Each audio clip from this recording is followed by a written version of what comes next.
Chapter 2. Johnny Nolan. After Dick had finished polishing Mr. Grayson's boots, he was fortunate enough to secure 3 other customers, 2 of them reporters in the Tribune establishment, which occupies the corner of Spruce Street and Printing House Square. When Dick had got through with his last customer, the City Hall clock indicated 8 o'clock. He had been up an hour and hard at work, and naturally began to think of breakfast.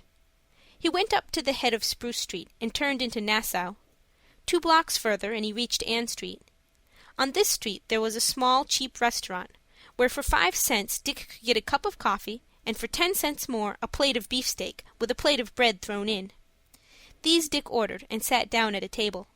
It was a small apartment with a few plain tables unprovided with cloths, for the class of customers who patronized it were not very particular. Our hero's breakfast was soon before him. Neither the coffee nor the steak were as good as can be bought at Delmonico's, but then it is very doubtful whether, in the present state of his wardrobe, Dick would have been received at that aristocratic restaurant, even if his means had admitted of paying the high prices there charged.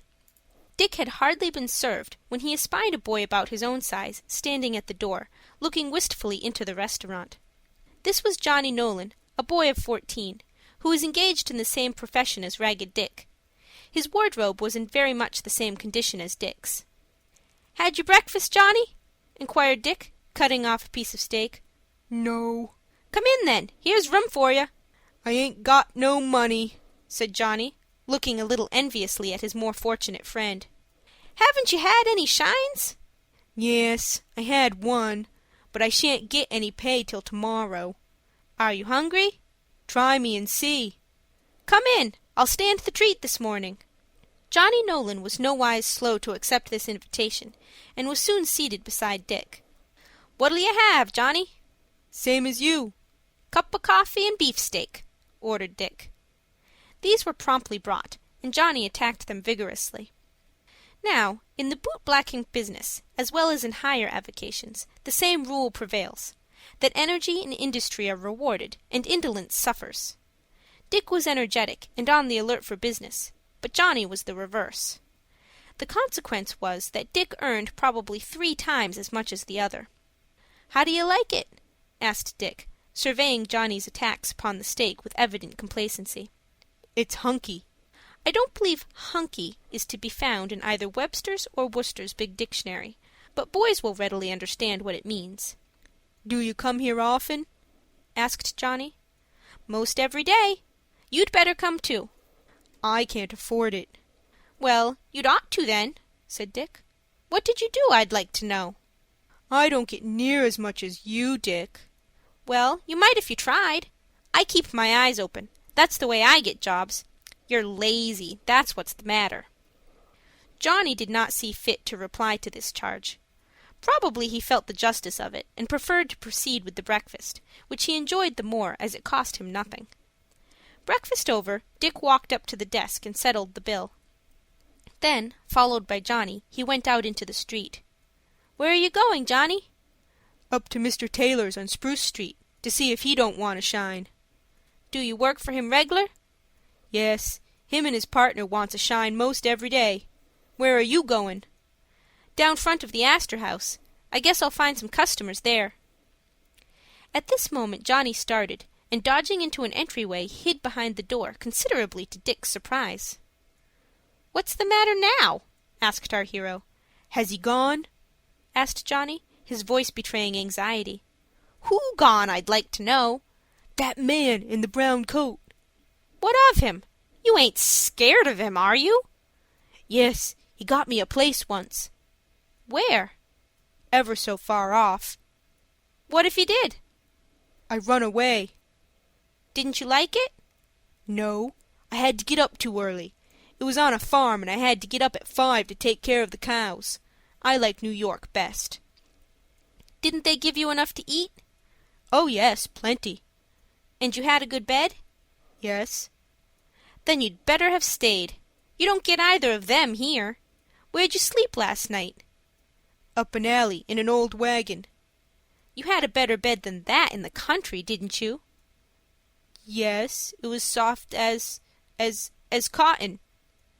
Johnny had once slept on a bale of cotton, the recollection supplying him with a comparison. Why didn't you stay?" "I felt lonely," said Johnny. Johnny could not exactly explain his feelings, but it is often the case that the young vagabond of the street, though his food is uncertain, and his bed may be any old wagon or barrel that he is lucky enough to find unoccupied when night sets in, gets so attached to his precarious but independent mode of life that he feels discontented in any other. He is accustomed to the noise and bustle and ever-varied life of the streets, and in the quiet scenes of the country misses the excitement in the midst of which he has always dwelt. Johnny had but one tie to bind him to the city. He had a father living, but he might as well have been without one. Mr. Nolan was a confirmed drunkard, and spent the greater part of his wages for liquor. His potations made him ugly, and inflamed a temper never very sweet, working him up sometimes to such a pitch of rage that Johnny's life was in danger. Some months before he had thrown a flat-iron at his son's head with such terrific force that unless Johnny had dodged he would not have lived long enough to obtain a place in our story. He fled the house, and from that time had not dared to re-enter it. Somebody had given him a brush and a box of blacking, and he had set up in business on his own account. But he had not energy enough to succeed, as has already been stated, and I am afraid the poor boy had met with many hardships, and suffered more than once from cold and hunger. Dick had befriended him more than once, and often given him a breakfast or dinner, as the case might be. "How'd you get away?" asked Dick, with some curiosity. "Did you walk?" "No, I rode on the cars." "Where'd you get your money? I hope you didn't steal it." "I didn't have none." "What did you do then?" "I got up about 3 o'clock and walked to Albany." "Where's that?" asked Dick, whose ideas on the subject of geography were rather vague. "Up the river." "How far?" "About 1,000 miles," said Johnny, whose conceptions of distance were equally vague. "Go ahead. What did you do then?" "I hid on top of a freight car and came all the way without their seeing me. That man in the broom coat was the man that got me the place, and I'm afraid he'd want to send me back." "Well," said Dick, reflectively, "I don't know as I'd like to live in the country. I couldn't go to Tony Pastor's or the Old Bowery. There wouldn't be no place to spend my evenings. But I say, it's tough in winter, Johnny, 'specially when your overcoat's at the tailor's and likely to stay there." "That's so, Dick. But I must be going, or Mr. Taylor'll get somebody else to shine his boots." Johnny walked back to Nassau Street, while Dick kept on his way to Broadway. "That boy," soliloquized Dick, as Johnny took his departure, "ain't got no ambition. I'll bet he won't get 5 shines today. I'm glad I ain't like him.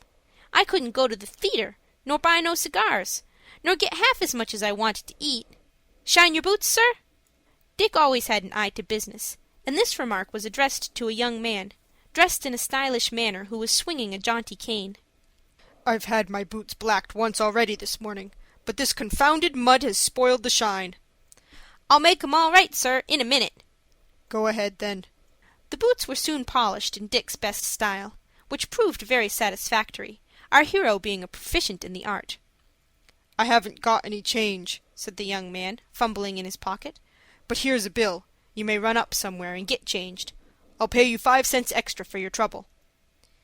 He handed Dick a $2 bill, which our hero took into a store close by. "Will you please change that, sir?" asked Dick, walking up to the counter. The salesman, to whom he proffered it, took the bill, and slightly glancing at it, exclaimed angrily, "Be off with you, young vagabond, or I'll have you arrested." "What's the row?"